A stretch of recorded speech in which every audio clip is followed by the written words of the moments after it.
Hey, quick question. What's the difference between you, a plant, and a mouse? Okay, this might sound totally stupid, but bear with me. You might think, well, we're so different that, of course, everything is different. But in fact, in many ways, we're all very similar because we all evolved from a common ancestor. We're all made of the same stuff. For example, the same types of atoms, mainly carbon, hydrogen, nitrogen, and oxygen. We're made of the same biomolecules, proteins, nucleic acids, carbohydrates, and lipids. We're all made up of cells. We all have a metabolism that is catalyzed by enzymes. We all need to make ATP as our energy molecule in order to survive. And we all make proteins using ribosomes by translating the message of a molecule of messenger RNA, which was copied from a gene, which is a segment of DNA, because we all have a DNA-based genome. Oh yeah, and we all use essentially the same genetic code to translate those proteins. So, why is it that we look and behave so strikingly differently from a mouse or a plant? Well, the answer is in that DNA-based genome that we just mentioned. Although we share a lot of genetic information with other organisms, depending on how you count it, maybe about 85% with the mouse and about 50 or 60% with the plant, many genes vary from organism to organism. And that's what gives us these strikingly different traits. Physical characteristics, biochemical characteristics, even behavioral characteristics. Of course, you've heard about DNA. It's almost become a synonym for fundamental traits and differences between organisms and between people. Maybe you've heard about DNA evidence being used in court to convict or acquit suspects, or perhaps paternity testing. Maybe you even sent your own DNA to one of the companies that will analyze it and tell you about your ancestry or perhaps your propensity to develop certain diseases or conditions. Maybe you even know about DNA sequencing, technology that allows us to read the information contained in DNA molecules. But what is it about DNA that gives us such wildly different traits? Well, let's remember what DNA does. It is an information molecule, and it stores all of the information to make an organism. More specifically, and most importantly, it stores all of the information to make proteins. And proteins are what give us these physical, biochemical, and even behavioral traits. Hopefully you recall the flow of information that takes place in cells. We call this the central dogma of molecular biology, and you've seen it before. Information is stored in DNA. The cell makes a copy of a segment of DNA called a gene.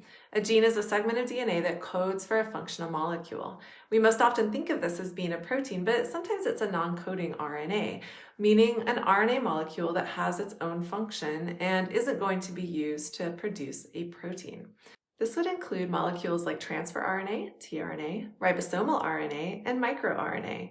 But messenger RNA has the specific function of taking information from a gene and delivering it to a ribosome, where it can be translated into a polypeptide, and the polypeptide can then be folded to make a functional protein, or perhaps a subunit of a functional protein if the protein has a quaternary structure. Let's add a couple of details to this diagram. First of all, we're going to add this arrow, DNA back to DNA. This represents DNA replication, and this is a fancy way of saying that DNA molecules need to copy themselves when a cell is ready to divide. Each new baby cell needs a copy of all of the DNA of the cell. Next, the process of copying information from DNA to RNA is called transcription, so we'll put this here. And finally, the process of making a polypeptide/protein from the messenger RNA is called translation. So let's add the word translation to our diagram. Okay, so we have two T words, confusing, but don't worry. Let's think about how to keep them straight. We'll start with remembering what kind of biomolecules these are. DNA is a nucleic acid, which means that it is a polymer, which is made out of nucleotides, and those are the monomers. RNA is also a nucleic acid, once again, meaning that it's a polymer made up of nucleotides. Proteins, however, are, well, proteins, and they're polymers of amino acids. So those words, transcription and translation, when we copy information from DNA to RNA, we are transcribing.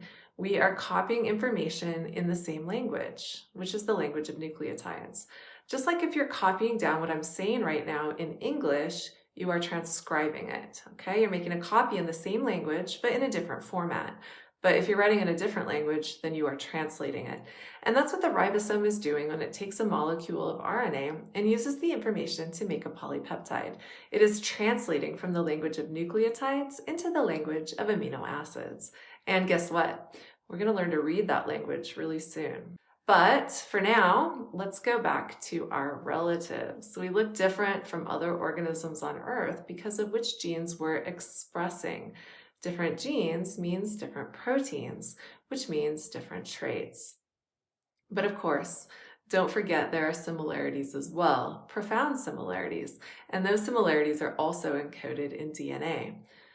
Next time, we'll look more closely at DNA structure because, like all molecules, this is key to its function.